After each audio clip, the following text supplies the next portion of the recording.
guys, good afternoon. Welcome back again to my YouTube channel. Nalabas kami ng asawa ko kasi bili kami ng fish at saka chicken kasi pag ano na dito, Saturday or Sunday, binibilhan na ako ng asawa ko ng pagkain ko kasi Monday tsaka Wednesday na siya nasa office siya. Wala akong mapag-utusan ng aking food na bumili. Ayan, inaantay niya ako. See you dun guys sa labas.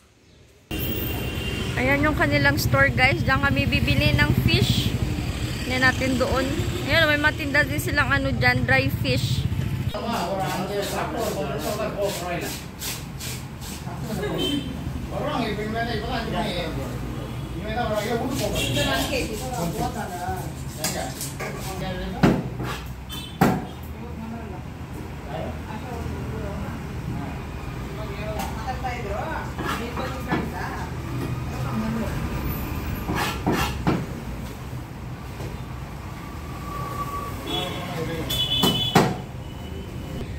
Na kami ng asawa ko guys, nakabili na kami ng fish. Ayan no, may mga tinda din silang dry fish.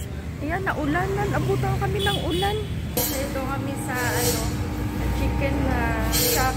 Bili kami ng chicken. Ayan yung kanilang chicken dyan. Ayan, fresh pa yan guys. Tapos kinakatay lang ni kuya. Ayan o, sinaslice niya na dun o. Ayan guys, sa likod po, ayan yung kanilang price. Kanilang chicken, liver, ayan. Parang Pinas din. May chicken lollipop din. May drumstick din. Drumstick ba ganyan? Oo nga, drumstick nga. Yan, nantayin na namin. Uwi na rin kami. Nabutan kami ng ulan. O, ayan, naulan sa labas. Sa bahay na kami. Ito yung aming binili doon sa labas. O, ayan, may labas ng asawa ko. Tinignan niya. Gagawin ito bukas ng asawa ko. Ay, ako pala gagawa ng Diyos niya bukas ng umaga. Ayan. Sabi niya, sa Thursday na lang siya pupunta ng office. Monday kasi bukas para banana. Ayan. Ganda ng banana. Mura lang itong banana sa India guys. Saka ito rakso. Pagkatapos dyan sa aling ng tindahan. Ayan, o sa akin likod parang tindahan ah. Shampoo, shorter. Yan guys, mura lang sa India ang shampoo. Ayan, dos lang. Ayan, dos lang. And then shorter. Ito yung pinapabili ko sa asawa ko. Hindi ako nagpapabili sa kanya yung nasa nasa bottle. Dati yun ang binibili niya sa akin. Sabi ko, nakita ko to, sabi ko sa kanya, ito na lang bilhin mo sa akin. Ayan, tig-dos lang. Taga isang ligo. Ayan, isa. Mura lang. And then shorter. So, may powder milk ako. Kasi may ako dyan. May marshmallow ako. Gagawin ko siyang juice. So, yung aking chicken. Of kg. Kasi meron pa ako dyan sa ref. Saka ito yung fish. 1 kg. 300. And lilisin ko muna ito. So, yung plastic mo na nilalaban ko. Nilalaban ko ito mga lagay ko muna dyan. Linisin ko muna ito.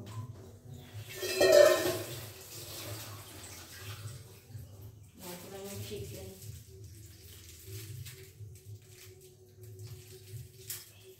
So guys, sa India yan pag sila, pag naglagay baga sila ng ng talik, yung di ba sa Pilipinas yung ginaganon-ganon, hindi sa kanila nilalagay rubber band. Kaya ang dami kong rubber band dito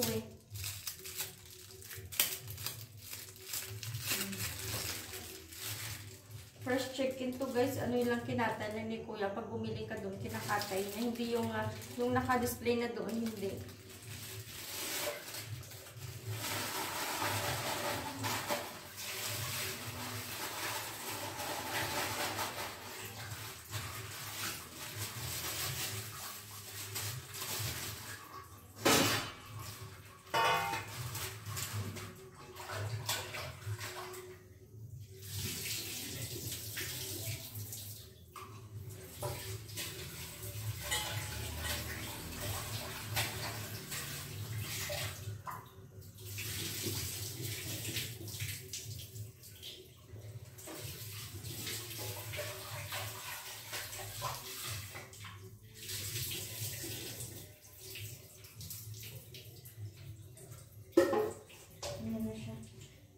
chicken, ayan na.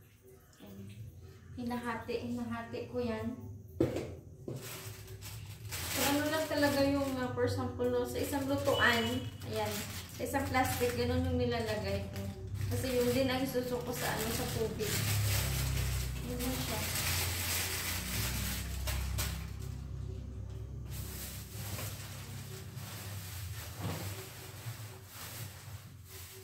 Kaya yun yung purpose, guys, na iniipon ko yung mga plastic. Kasi nga, ayan, pwede pa siya i-recycle. Nilagay ng veggies, ng chicken, ng fish. Pero ako lang kumakain ito, guys, ng chicken, tsaka fish, kasi sila dito. Yung asawa ko, tsaka yung mother-in-law ko, vegetarian sila.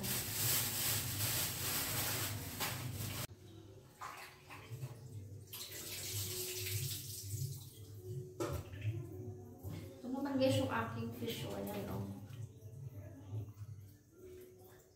8 piraso. Ayan siya. 300, 1 kg. Sa India, guys, ang tawag sa isda na to, bakla. Ayan. Ayan yung bangla. Hindi ko alam. Nakalimutan ko na anong tawag sa atin nito. Yung isda na to. Sa India, pag naglinis sila ng, ng fish, ayan, paslight. Nung ganun, paslanting. Ayan siya, o. Ayan, nilinisin ko muna. Lalagay ko sa plastic.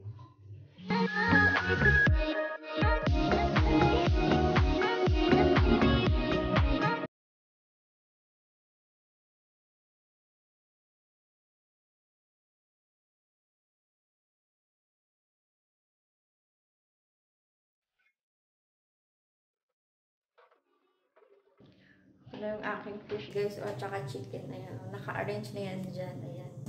Dito, ayan yung chicken. Dito ang fish. Ayan.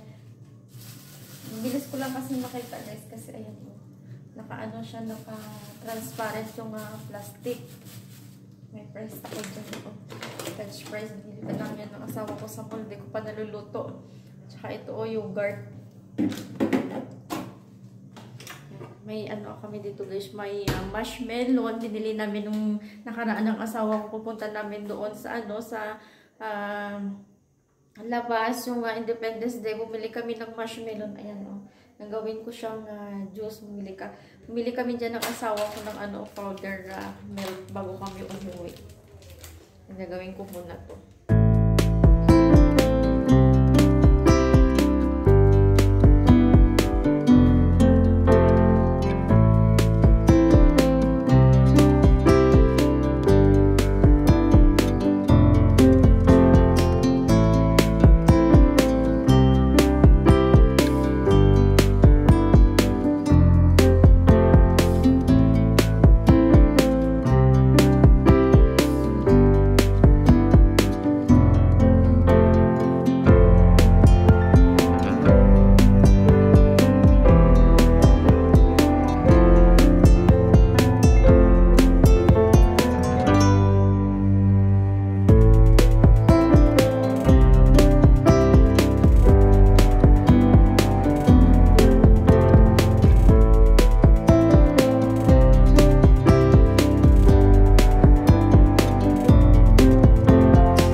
Ready to serve na yan.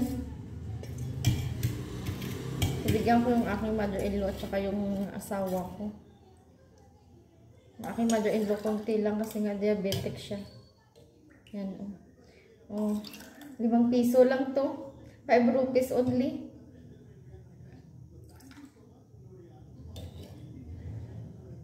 Ayan. Lagay ko sa aking mother-in-law.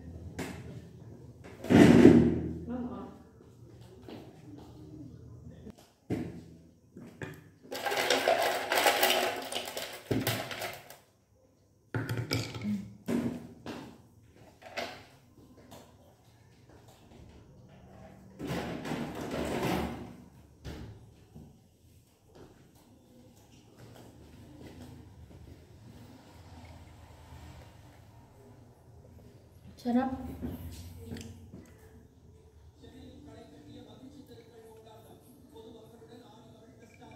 Lumipat ako dito guys sa room namin. Kasi yung aking mother-in-law tsaka yung asawa ko, nanonood sila ng news sa TV. Sabi ng mother-in-law ko sa asawa ko, baka doon yung TV wala ng volume. Ano doon nangyari? Dahil ng asawa ko, saglit lang nagagawa nga ako ng video. Kasi minsan yung volume ng TV, nag-create na nga copyright pag ina-upload mo baga sa sa YouTube. Tapos minsan yung volume ng TV malakas pa sa boses ko. Kaya sabi ng asawa ko saglit lang sa sa mama niya. Sabi ko sa asawa ko, it's okay. Wag mo na i-mute. Sabi ko, punta ako dito sa room. Sabi niya, okay. Yung aking mother-in-law guys, mabait naman yan. Ninom ako dito ng juice. Hindi pa tapos.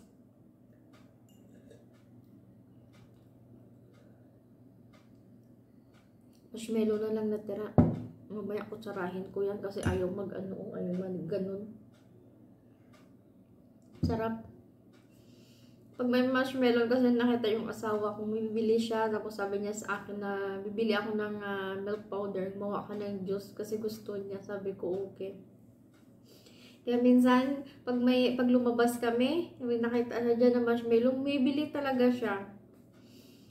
Masarap daw kasi.